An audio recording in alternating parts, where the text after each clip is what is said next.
গাজীপুরে সাবেক মুক্তিযুদ্ধ বিষয়ক মন্ত্রী আকমা মোজাম্মেল হকের বাড়িতে হামলার চেষ্টা হয়েছে, তবে এতে বাধা দিয়েছেন স্থানীয়রা। এ সময় পিটুনিতে আহত হয়েছে অন্তত 15 জন। তাদের অন্তত 3 জনের অবস্থা গুরুতর বলে জানিয়েছেন চিকিৎসক। এলাকাবাসী বলছেন, গতরাতে একদল বিক্ষুব্ধ ছাত্র জনতা গাজীপুর মহানগরের ধীরাশ্রমের দক্ষিণখানে মোজাম্মেল হকের বাড়িতে হামলা চালাতে যান। এ সময় মসজিদের মাইকে মন্ত্রীর বাড়িতে ডাকাত পড়েছে বলে ঘোষণা দিয়ে লোকজনকে এগিয়ে আসার আহ্বান জানানো হয়। মাইকিং শুনে আশপাশের লোকজন বাড়িটি ঘিরে ফেলেন।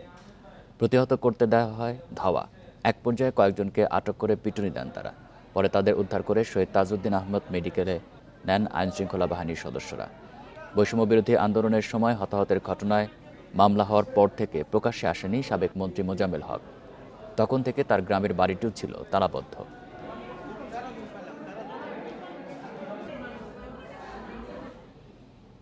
এ নিয়ে আরও জানাতে গাজীপুর থেকে যুক্ত হচ্ছেন সহকর্মী আবুল হাসান।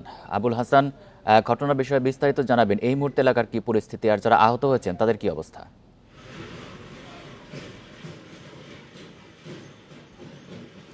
দেখুন, আহতের অবস্থা আমরা যেটি জেনেছি, গত রাত্রেই 15 জনের মতন আহত ছিলেন এবং তাদেরকে উদ্ধার করে শহীদ তাজউদ্দিন আহমদ মেডিকেল কলেজ হাসপাতালে আনা হয়। এর মধ্যে 3 জনের অবস্থা আশঙ্কাজনক বলে আমরা জানতে পেরেছি। এবং আমরা খোঁজ নিয়ে যেটি জেনেছি যে গতকাল রাত 10টার দিকে একদল ছাত্র জনতা এখানে যে ধীরাশ্রম এলাকার দক্ষিণখানে যে গ্রামের বাড়ি মুক্তিযুদ্ধ বিষয়ক মন্ত্রী, সাবেক মুক্তিযুদ্ধ বিষয়ক মন্ত্রীর বাসভবন, সেই বাসভবনে হামলা করতে যায়। এ সময় স্থানীয় লোকজন মাইকে ডাকাত ঘোষণা দিয়ে তাদেরকে প্রতিহত করে এবং কয়েকজনকে আটক করে গণপিটুনি দেয় এবং পরে আইন শৃঙ্খলা বাহিনীর সদস্যরা তাদের উদ্ধার করে শহীদ তাজউদ্দিন আহমদ মেডিকেল কলেজ হাসপাতালে নিয়ে আসে। এবং এই বিষয়টি নিয়ে গত রাত্রেই যারা সমন্বয়ক তারা যেটি দাবি করেছেন যে কিছু লোক মুক্তিযুদ্ধ বিষয়ক মন্ত্রী বাড়ি ভাঙচুর করছে, এমন তথ্য পেয়ে তারা সেখানে ছুটে যান এবং তাদেরকে প্রতিহত করার জন্য। কিন্তু হঠাৎ করে এলাকাবাসী দেশীয় অস্ত্রশস্ত্র নিয়ে তাদের তাড়া করে বা হামলা করে, এই দাবি করছেন কিন্তু সমন্বয়করা।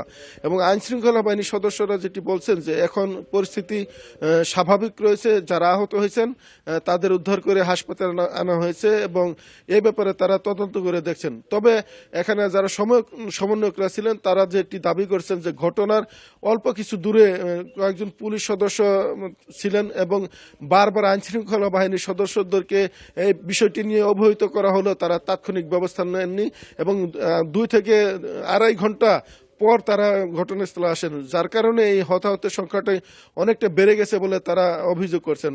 পরবর্তীতে আইন শৃঙ্খলা বাহিনীর সদস্য, বিশেষ করে পুলিশ এবং সেনাবাহিনীর সদস্যরা আহতদের উদ্ধার করে এখানে শহীদ তাজউদ্দিন আহমদ মেডিকেল কলেজ হাসপাতালে নিয়ে আসে এবং এই ঘটনায় এখন এলাকা স্বাভাবিক পরিবেশ থাকলেও যে মূল যে দক্ষিণখান গ্রাম সেটির এখন কিন্তু থমথমে অবস্থা বিরাজ করছে। এই ছিল গাজীপুরের সাবেক মন্ত্রী মোজাম্মেল হকের বাড়ির ভাঙচুরের সর্বশেষ তথ্য। গাজীপুর থেকে জানাচ্ছেন সহকর্মী আবুল হাসান।